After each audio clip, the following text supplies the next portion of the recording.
Today we are going to learn Rural Development Chapter 6 and Part 1. Let me give you an outline as to what we are going to cover in this first part. First, we'll try to understand, that is, what is rural development and what are the credit and marketing in rural areas. We would also discuss about rural banking, agriculture marketing system, measures to improve marketing system, and emerging alternate marketing system in India. So, as said by Mahatma Gandhi, that the real progress of India did not mean simply the growth and expansion of industrial urban centers, but mainly the development of the villages. He strongly believed that India can grow and develop only if our villages develop, because ultimately the development of villages would lead India and it would help India to grow and expand in terms of all these sectors. So first, let's have an understanding or about the rural development. We very well know that two-thirds of India's population depends on agriculture, and that is yet to become productive enough to provide for them. And one-third of rural area or India still lives in abject poverty. And that's the reason why we have to see a developed rural India if our nation has to realize the real progress. So what is rural development? When we speak of development, we speak of infrastructure. But what exactly rural development is? It essentially focuses on action for the development of areas that are lagging behind, which means we are talking about the overall development of the village economy. So any village economy, if it's lacking in any of the area which I'm going to mention, then that area has to be developed, and that is rural development. Some of the areas which are challenging and need fresh initiative for development in rural India, they include a first and foremost literacy. And that too, more specifically, we are talking about the female literacy, female education, skill development, health, addressing both sanitation and public health, land reforms, development of productive resources for each locality, improving transport, communication, all the social overhead capitals. So all these comprises of rural development, because all these are the areas which still needs improvement. When we talk about literacy or education, it's very important that we have to focus on female literacy, because that is lacking a lot, especially in rural areas, because there are still villages which does not encourage women's education.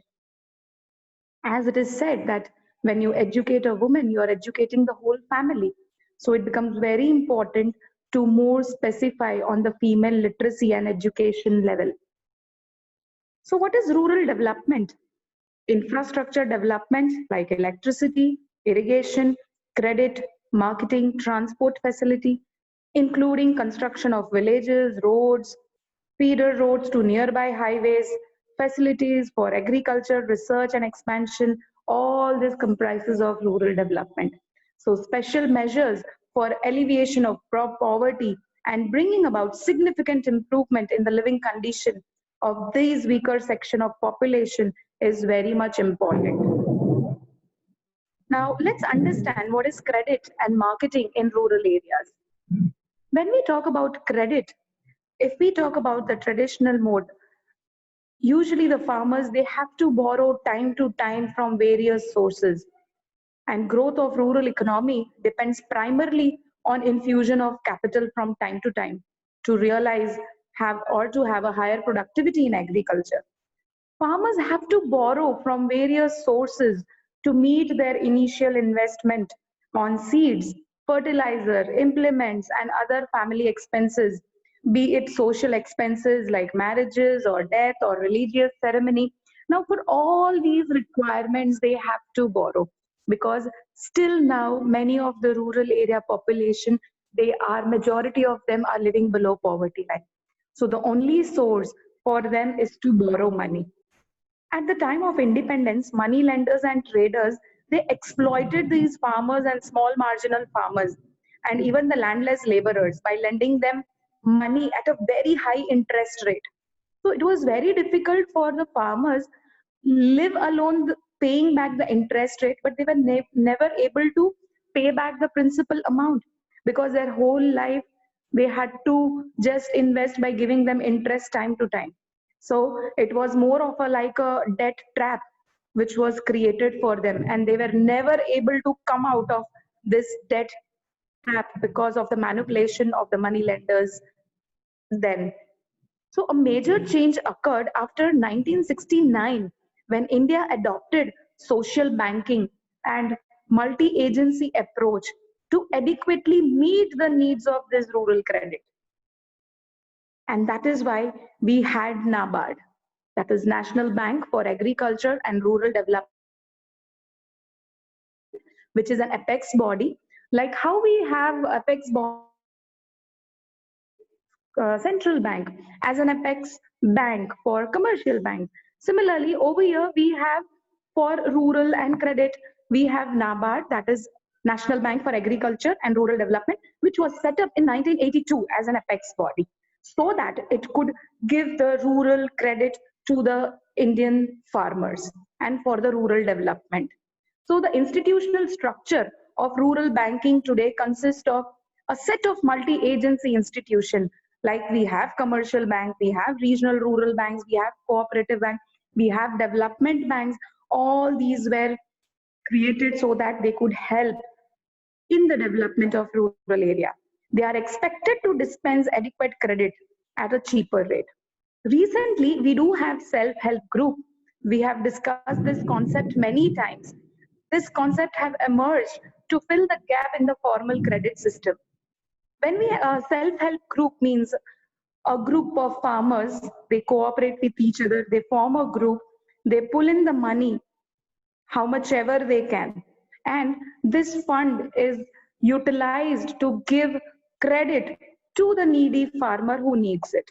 So this way self-help groups again emerged and it was very successful.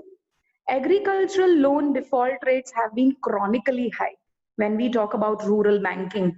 We know that there are many banks which have been giving rural credit for farming, that is agricultural loan, but this agricultural loan defaults rates have been very high.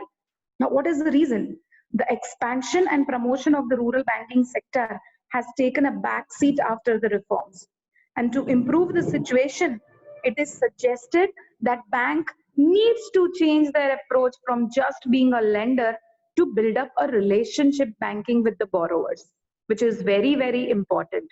So inculcating the habit of thrift and efficient utilization of these resources needs to be enhanced among the farmers too.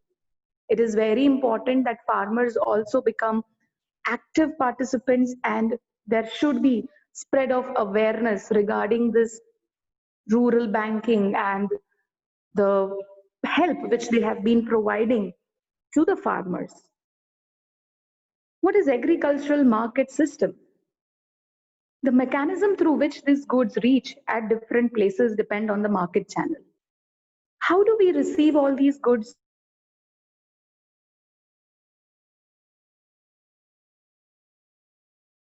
That is storage of goods, processing, transportation, packaging, grading, distribution of different agricultural commodities across the country. Prior to independence, farmers, while selling their produce to traders, they suffered from faulty weighing and manipulation of accounts. Farmers who did not have the required information on prices prevailing in the markets were often forced to sell at a low price. This was the scenario of Indian agriculture. Farmers did not have much awareness about the market information. So whatever the prices they used to receive, they used to sell it at a lower price.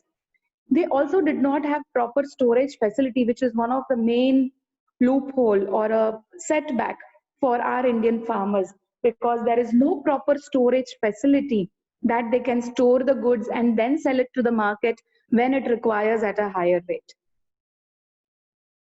Now, what are the measures to improve this market system?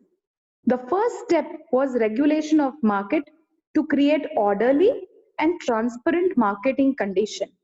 It is very important that we in India needs to have a proper systematic and orderly market condition. And the second component is provision of physical infrastructure. That is, we need to have proper roads, railways, warehouse storage, godowns, cold storages, processing units, which can help the farmer to store their produce. So cooperative marketing in realizing fair prices for farmer product is the third aspect of government initiative. Government have been very, good or playing a very significant role in helping these agriculture farmers or agriculture sectors. They have also started cooperative marketing. They also help in storage. They also help in processing units so that farmers don't have to suffer much. The fourth element is policy instruments like assurance of minimum support price. Now, what is MSP? Minimum support price for agricultural product means that the farmers are provided at least the minimum price so that they don't have to sell at a lower price. They would get at least the price which can give them the benefit, unlike earlier times.